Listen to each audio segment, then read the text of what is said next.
Time is valuable. Thanks for spending your morning with us. The Elias Macko Show on News Talk Radio, CJAD 800.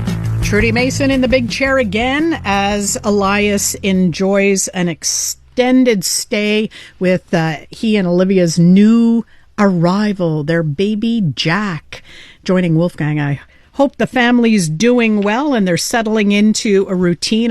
And then I laugh when I think about having a routine with a newborn. You never have a routine with a newborn. It's always sheer chaos and you hang on by your fingertips. But we wish them the best, of course, and by all indications, the family is doing very well.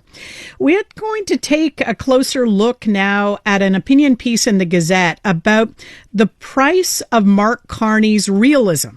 When he was chosen Liberal leader and then elected Prime Minister, Mark Carney painted himself as an outsider, and that seemed to be appreciated by voters, that someone was coming in who wasn't tainted by dirty politics of the past, didn't have, that type of baggage to carry with him. He was coming in as an outsider, and that was considered an asset.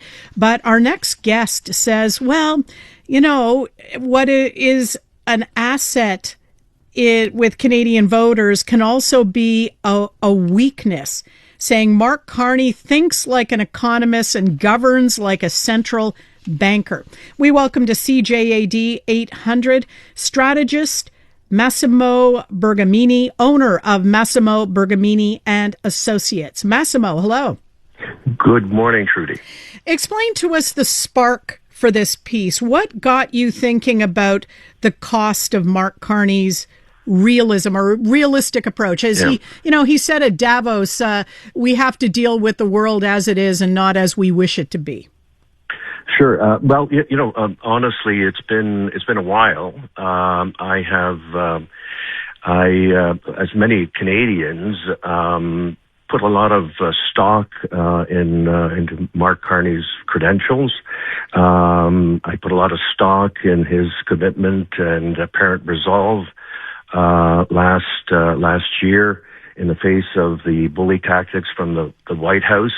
I put a lot of stock in the elbows up slogan and campaign, and I think as a lot of Canadians, when you compare the rhetoric that propelled Mark Carney to what was then a fairly unexpected election victory, and you compare it to the way he and his government have governed, there's a gap, and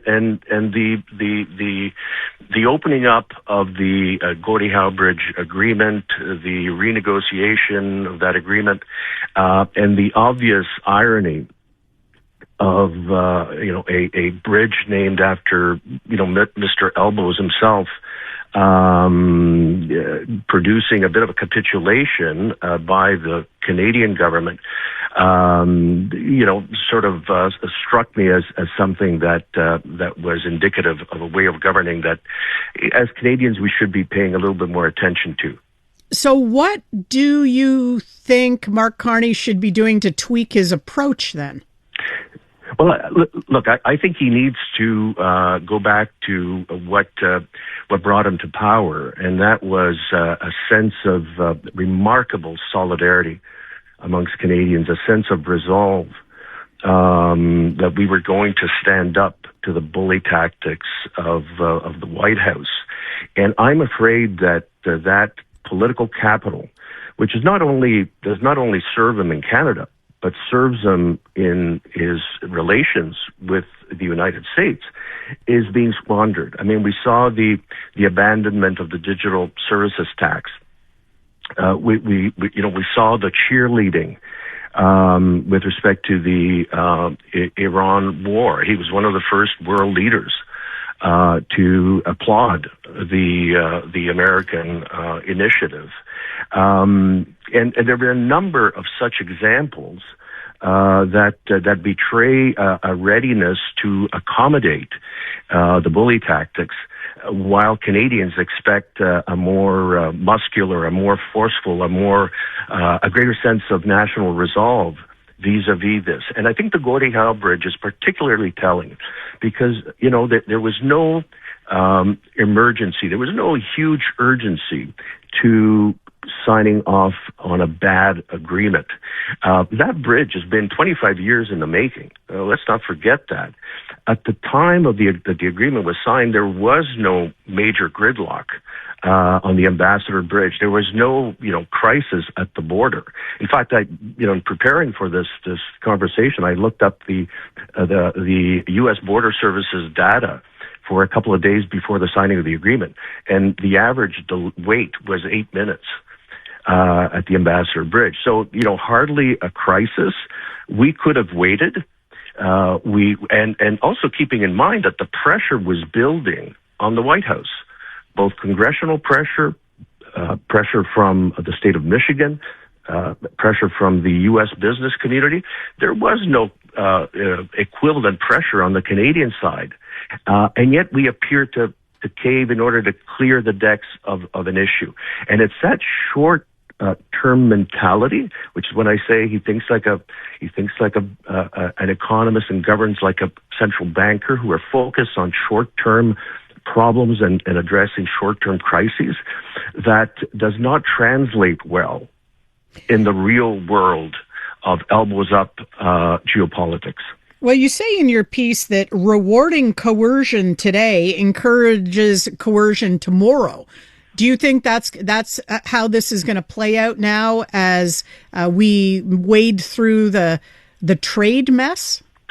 Well, it's sort of serendipitous in a way what has happened, and I'm afraid that we're not in a strong position to weather this new storm, and we will have to wait and see. I mean, the 50% tariffs that have been announced would be devastating. I mean, just looking at in terms of a kitchen table issue, which is a food of grocery, the price of groceries, 50% tariff would have a huge impact on households both in the U.S. and in Canada.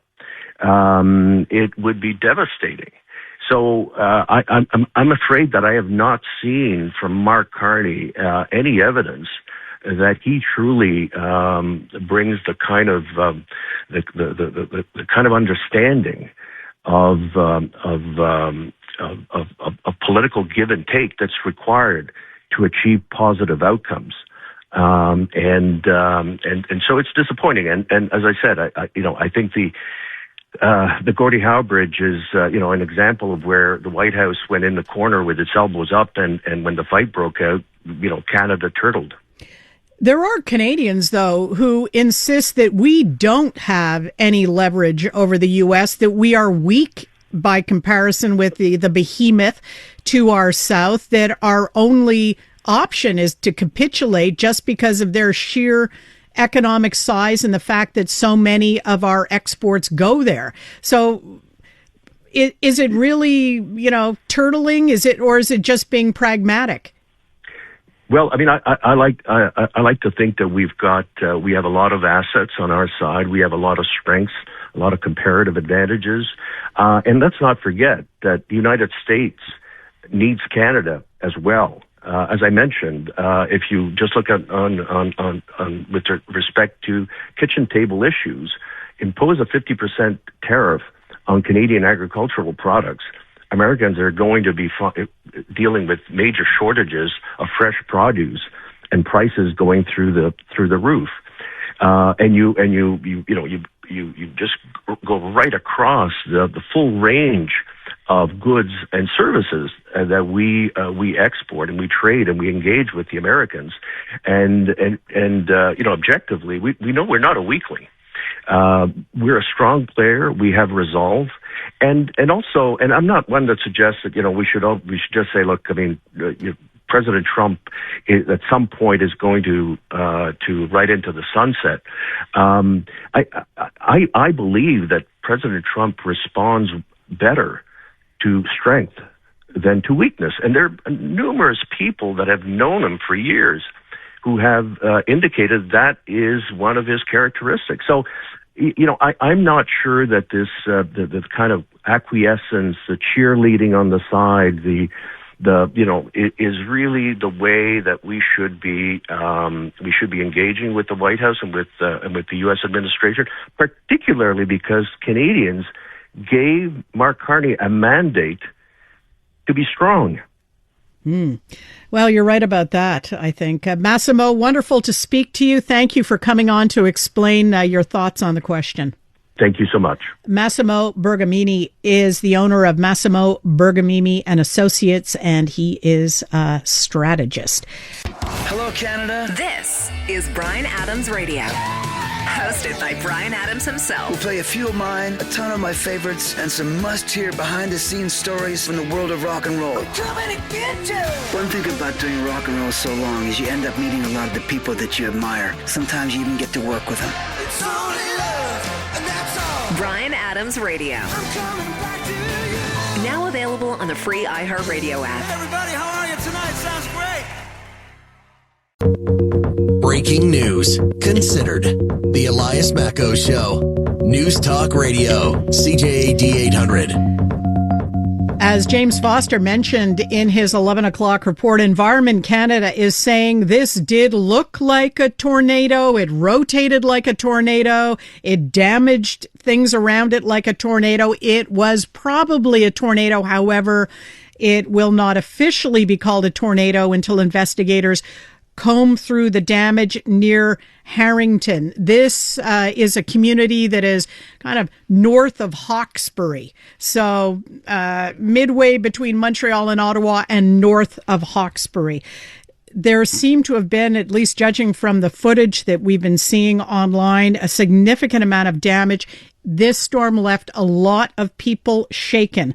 We welcome to CJAD 800 the mayor of Harrington now, Gabrielle Parr, and we'll be asking her for an update. Mayor Parr, thank you for joining us. Thank you for having me. What have you seen in the way of damage in your community? Well, what we have seen is that on our surface of 250 square kilometers of territory, 66% of our roads have been affected by this still to be determined tornado. From our perspective, it truly looks like a tornado. There's a swath of land that goes from southeast right across to the northwest section of our municipality. It's a clear view, but yes, we understand that helicopters will be coming in to review the entire spectrum of the damage. We can identify, yes, we were hit. 1,565 homes are on our territory, and 384 addresses are still affected with lack of power. So Hydro-Quebec is involved. The majority of the damage is associated to trees falling over on power lines and crossing our roads. So the roads itself haven't been damaged. It's really the access with trees crossed over. In terms of damages, it's associated to residents, homes, vehicles, and our biggest, most important aspect is access for our security services. So access for Hydro-Quebec as well as our fire department and the SQ, that's the goal right now to make sure access is in place. We have 35 different intervenants, people working in our territory, and we've been very fortunate to receive the assistance of our sister municipalities, Grenville-sur-la-Rouge, Wentworth North, and Brownsburg, and we have received offers from other municipalities of our MRC. How are they helping you on the ground? Like when you're talking about it's physical work. It's a matter of removing very mature trees that have crossed over a road and taking down a power line. So that's the long and the short of it. But it's so numerous. You can't drive 500 meters without hitting a section that you've got to skirt around. So Are there still no-go zones in the community where emergency crews haven't been able to reach? Well, they are. We have done an inspection through the evening in terms of accessing primarily providing access to all emergency services. And yes, there are still a couple of parts that the off roads that have to be tended to. We did receive a couple of minor emergency calls through the evening. They were taken care of. We have nothing major in the interim. Really, we need the time to move those trees off the roads and off the power lines. Any injuries to report? Not yet. Are you fearful there could be, maybe in houses that haven't been checked yet? No, I'll be quite frank. Our means of communication right now is awful. Our phone lines, it's not just hydro lines that are down, bell lines are down. So landlines are down. And our cellular service in Harrington currently does not, it's very difficult. So although we might have had cell service 2 days ago, minimal, today it's zero. So if you're in a home with no power, no landline, no cellular phone, it's very difficult to determine the status of emergencies. So our goal is to get that up as soon as possible. You mentioned the surrounding communities coming to your aid and offering aid. Are residents also kind of rallying around and helping out? Harrington is really well known for its volunteers on our territory. So I have no question that for each little lake association domain that there are people out there doing some work to clear the roads. So, but technically it's not really what we push. We have our services, our public works services and our security services working directly to ensure that access is provided to all of our municipality. At this point, do you have any asks of other levels of government, any urgent needs that you're Well, we have been in communication with the SQ. They're on our territory. Hydro-Quebec's on our territory. Ministère de Santé Sécurité Publique is involved. We currently have not declared an emergency as yet, and we are waiting, as you mentioned at the beginning of your report, for confirmation from Environment Canada as to the real status of the classification of the event. But in terms of our goal is just to get those roads open. So that's the process at the current moment. So at a human level, Mayor Parr, how are you and everyone else holding up? Well, I'm okay. I'm fine. I live on the other side of Harrington where actually the tornado hit, so I was able to see it as it was happening. Look, anytime there's a big storm, it's nerve-wracking for sure. So when you get these notices on your cell phone of tornado warning, find a room in your house with no windows. It's a little nerve-wracking. Where did you go? Well, I have limited rooms in my house with no windows, so I have to admit that I broke the rules and I was looking out the window to see what was happening out there. And what did you see? Basically, the downpour was one of the most severe I've ever seen. So it came down in blankets. It almost looked like snow.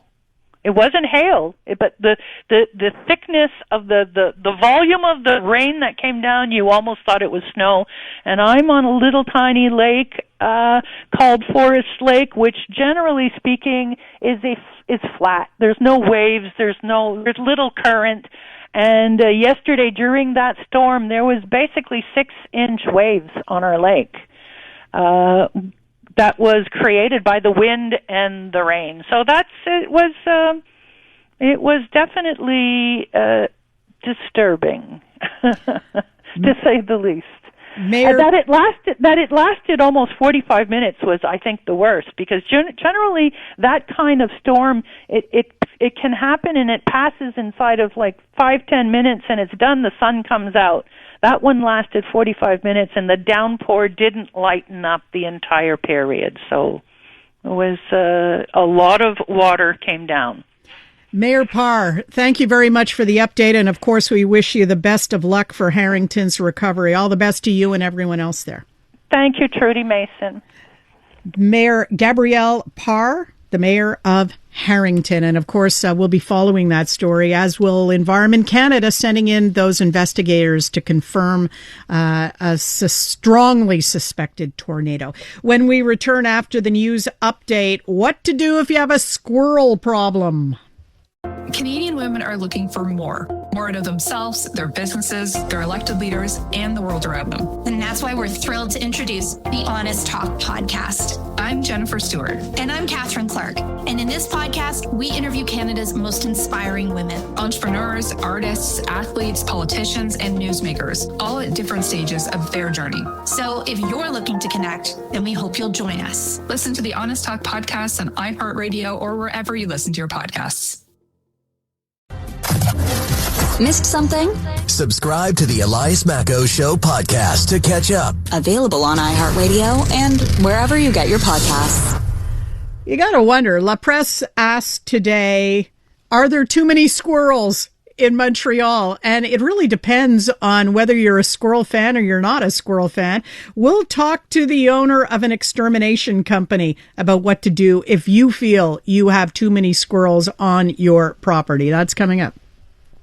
Your mom told you not to talk back, but we feel very differently. In fact, we want you to talk back and record your comment via the CJAD 800 page on the iHeartRadio app. Another way to have your say on the voice of the community. News Talk Radio, CJAD 800. Hello, Canada. This is Bryan Adams Radio. Hosted by Bryan Adams himself. We'll play a few of mine, a ton of my favorites, and some must-hear behind-the-scenes stories from the world of rock and roll. I'm coming to get you! One thing about doing rock and roll so long is you end up meeting a lot of the people that you admire. Sometimes you even get to work with them. It's only love, and that's all. Bryan Adams Radio. I'm coming back to you. Now available on the free iHeartRadio app. Hey everybody, how are you tonight? Sounds great. Stories impacting Montrealers. News impacting Montreal. The Elias Macco Show. News Talk Radio. CJAD 800. Squirrels. You love them or you hate them. They gambol through our backyards. They play in our trees. They leap from branch to branch. So interesting to watch them. So cute. Until they start digging up your garden and gnawing on your patio furniture, maybe even going into your garbage bin. Are there too many squirrels in Montreal? This is a question that La Presse asked this week, and there's no real conclusion about that. There's no indication that there's any huge overpopulation of squirrels here. But for some squirrel haters, one is too many. Especially if it's on their property, especially if it is damaging their property. Here to talk to us about squirrels, Denny Andrade, owner of Extermination Platinum. Welcome to CJAD. Yes, thank you, Miss Trudy. How are you? I'm fine. Are you a fan of squirrels? Do you think they're cute? You think they're a menace? Oh, I love them. They bring in a lot of money for me. They pay the bills. Let's just say. Revenue generator. Do you think, from what you have seen, are there too many squirrels in Montreal? We have been seeing a big number of squirrels in the last, I'd say, 4 or 5 years. We're getting more calls where squirrels are getting into people's attics, in their walls. They get into the vent of your dryer vent or your fan of your bathroom, and then they destroy that ductwork, and then they do a lot of damage. Once they get into your property, there's a lot of damage that can be done inside your home. Is it a case of neglected maintenance, or are they actually, chewing their way into homes? It's a bit of both. Sometimes your house could be perfectly sound, and they can start chewing through your shingles, get into your attic, and then they're inside. So you had no hole before, but they created the hole. Or it could be that your soffits or your flashing around your roof could be loose or coming apart. They find little access points and they come in. So they're clever critters. Very clever, very clever. They work really hard. And opportunistic.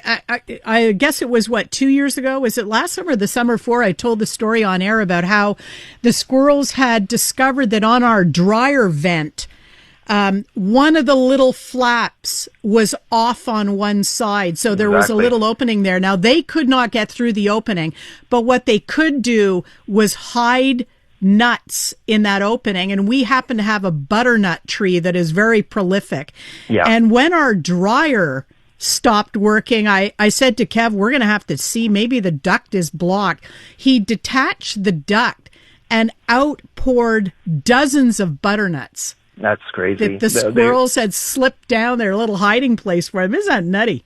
They work pretty hard. So what they do is they make like a little reserve. So they have like always food ready to go in areas where they have to stay warm. Could be inside your attic, could be inside your wall, could be also inside your chimney. So we recommend people even get a chimney hat with a screen so that they don't go inside there.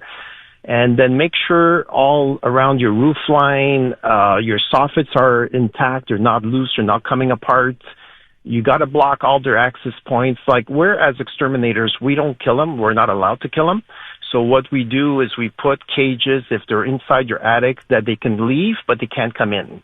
And once the family is gone, they're all removed, then we can close that hole or that access point to either with metal, because if you try to close it with plastic or wood, they'll chew right through and go right back in. So we use metal or screen to kind of block their access points so they don't get back in there again. You say that you're not allowed to kill them. I assume then you're relocating them. Where do you take them? Well, the rule is that we're whatever town it's in, you can't relocate them. Let's say if you're in Laval, you can't bring them to Montreal. You have to leave them where they're supposed to, where they were caught or where they live. So we're not allowed to relocate them. So that's one thing. But if people want to catch them with cages and then bring them to a forest close by, you're allowed to. But you have to keep him in the community where he's in. Is it worth it though? If you can only take him a couple of blocks away, or how far do you have to take a squirrel away to ensure it won't come back? Usually 10 kilometers minimum. 10 kilometers. Wow. Yeah. So that's not going to the park in your neighborhood and letting them out there. No. You got to go a little further away. So make sure that he doesn't find his way back to your home. Other than making sure that all the access points are secure, anything else you can do to discourage them from even coming on your property?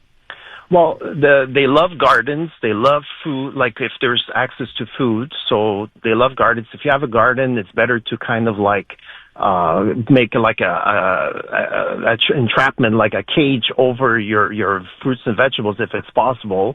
And then after that, it's recycling bins. They love recycling bins, garbage on balconies. If there's trash and stuff they can get into, try to make it difficult and not to feed them. Some people have bird feeders. They even feed the squirrels. We're even not allowed to feed them. But, they're cute. They're pretty. They're nice to see. But if we keep feeding them, they keep staying close to your area, and that's where there's a higher risk that they keep multiplying. They nest about 2 to 3 times a year, and they'll have between 2 to 4 to 6 babies per litter. So they reproduce pretty quickly, and food is always the key. If you eliminate the food close to your area, they won't be around you. Have you heard of products that, for example, contain coyote urine or those things, critter sprays? Do they work? Yeah, they can work temporarily. The problem is once it catches rain, it does wash off, so you have to reapply it often. But once they find food and they find what they need, no matter if there's coyote urine or skunk urine, they'll keep coming for food. What do you think is, you mentioned eliminating the food sources. That, I guess, is the number one piece of advice you can offer people to fend off an invasion of squirrels. Once you've had a problem, even if they've been driven 10 clicks away, I'm assuming just other squirrels are going to move into the neighborhood and you might have an ongoing problem. There's usually in some neighborhoods where there's like an overpopulation where you see a lot more than another area. Example, in the St. Lazare Hudson area, there's squirrels everywhere. And if you go to a little district, let's say Laval des Rapides in Laval, there's probably a quarter of what you would see in St. Lazare because of the trees and what they have there to live. But if that's the case where you have an overpopulation, then you can do some trapping where you hire a trapper, exterminator, where they catch the squirrels and deliver them at least 10 kilometers away to make sure they don't keep coming back. But you're going to be catching a lot. So you might want to either do it yourself, buy a little cage, put some peanuts inside, trap them yourself and bring them away. Because if you pay somebody to do that work, it's like minimum $150 every squirrel they catch to bring them to another town. Are people allowed to do that themselves? You don't have to go through a licensed extermination person? No, you can trap them yourself. They sell cages at Canadian Tire, Rona, all those stores where you can buy a cage, put some nuts, trap them, and as long as you're not killing them, you just displace them, you're allowed to do that, yes. Denny Andrade, thank you very much for sharing your expertise with us. Thank you, Trudy. Denny Andrade, owner of Extermination Platinum.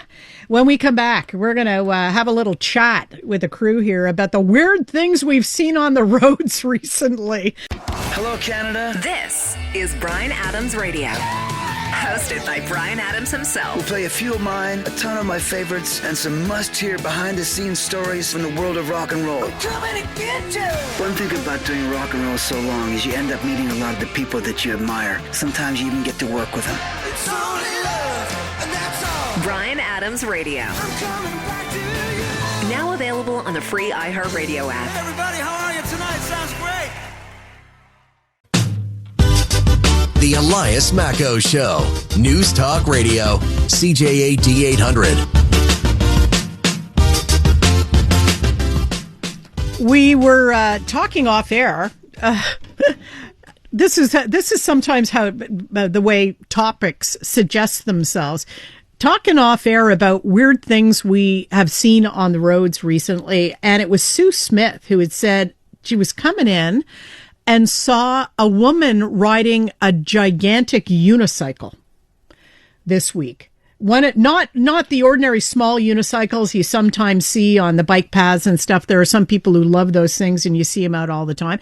This was a very big unicycle and it was quite startling to see. And it kind of got me thinking about some of the weird things that we've seen on the road these days, and the hearkening back to our discussion about e-scooters and e-bikes yesterday, and then the follow-up today with the CAA Quebec. Kev and I were sitting out front of the house one day last week. It was one of those beautiful summer evenings. A cool breeze had come up, so we're sitting out front of the house, and we live on a quiet street in Pierrefonds, so it's the suburbs, and we're sitting there, and the next thing you know, we hear this low hum coming down the street, and we look up, and it's a kid on a bike popping a wheelie, and it's an e-bike.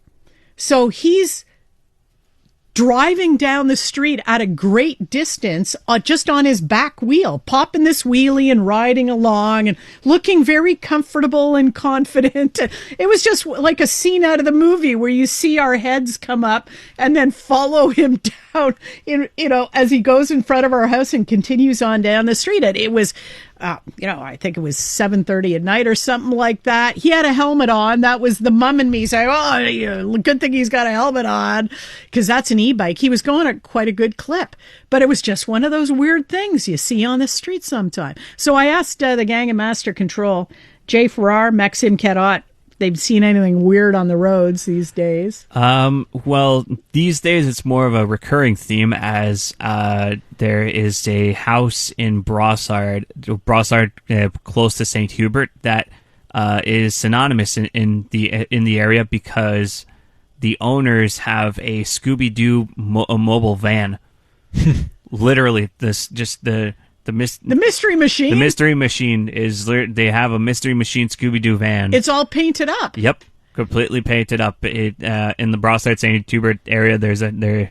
I believe near Chemin Chambly. In the St. Hubert area, there's a house with a Scooby-Doo mystery machine. Now, do you think that's because they're fans of the show, or is it for some commercial endeavor? I would like to believe I would like to believe they're fans of the show at the bare minimum. I can't imagine someone going to a car shop, seeing the van. I'm like, this is something I want to be driving in, and for everyone to look at me just because I like to see it, and for no other reason. This texture says the giant unicycle is a Cirque du Soleil worker practicing. I suppose because, Montreal circus arts are big here. And even just casual fans sometimes like to try this stuff. Jay, have you seen anything weird? It's funny because it's not always necessarily a Cirque du Soleil performer that is on these weird looking bikes. You often see people.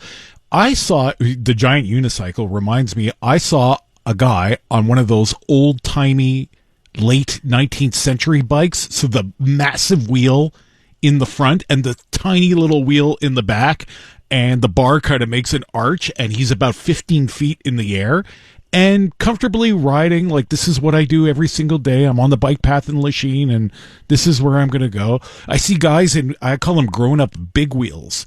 They're almost lying down on the ground. Oh, recumbent bikes. Yeah, that's it. Yeah. And they have these little pedals. And I'm like, there's no way that this can be comfortable right now.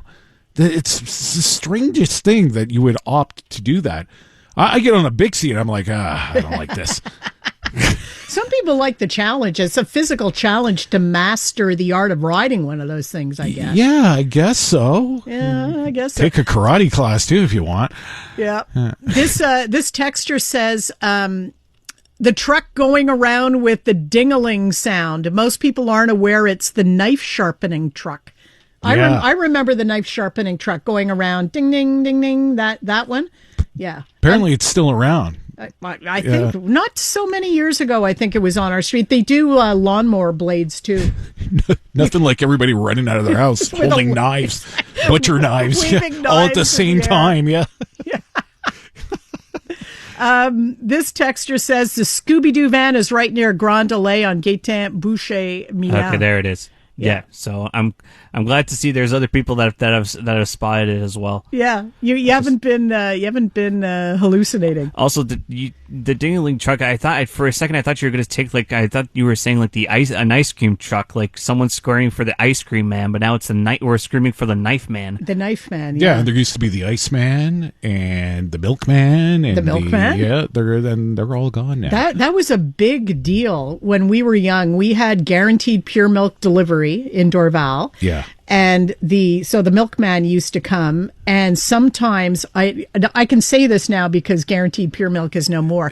He used to let us ride on the truck with him. Oh. Or he'd give us little slivers of ice because the back of the truck was cooled by these gigantic blocks of ice, and he used to chip off little pieces, and that was a big thing for us. Oh, let's get some ice from the guaranteed pure milk guy. I'm old enough to remember the bags of milk showing up at your door in the morning. Bags of milk. It's weird that we went with it. They still sell them, the bags. Yeah. What do you use them at home? We use them at home. You use them? Yeah, absolutely. Really? And you clip off the corner? Yeah, exactly. Yes. Yeah, you don't use the cartons? I'm looking at you going, yeah, what's wrong with me? Yeah, you don't use bags of milk? It's tradition where you cut before you cut the bag open, you put it in the little container, and then you smack it on the table to make sure it's all the way down. You guys are old school. Yeah. Do you have that near the Mae Wests and the Joe Louis and the? I'm telling you, we had exchange students from Saskatchewan When Kaylee was in high school, there was some type of Canada-wide event, and we hosted exchange students from Saskatchewan. They were fascinated by our milk bags. Yeah. They had never seen that before because it's all jugs out west. Yeah. So they were fascinated by that. And as a matter of fact, on one of the meals we gave them, we fed them May West because we knew they had never had a May West either. Welcome to Quebec. Welcome to Quebec.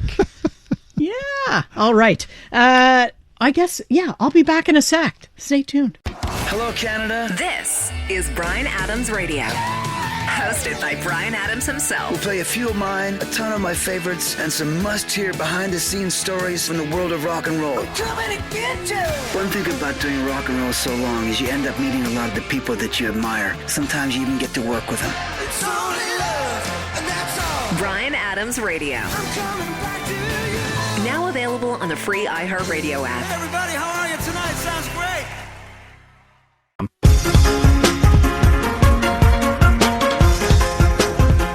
Here's a texter who says he remembers a Guaranteed Milkman in Verdun where the truck the cart was pulled by a horse. That was in the 60s, really? Oh, and another weird vehicle, the Pierre Poilievre decked out Jetta, seen on the West Island. I haven't seen that one. Oh, okay. Thanks for everyone for weighing in on that. That was fun. Thank you also, of course, to Jay Farrar and Maxime Cadot, the dynamic duo behind the Elias Macco Show. Enjoy the rest of your afternoon.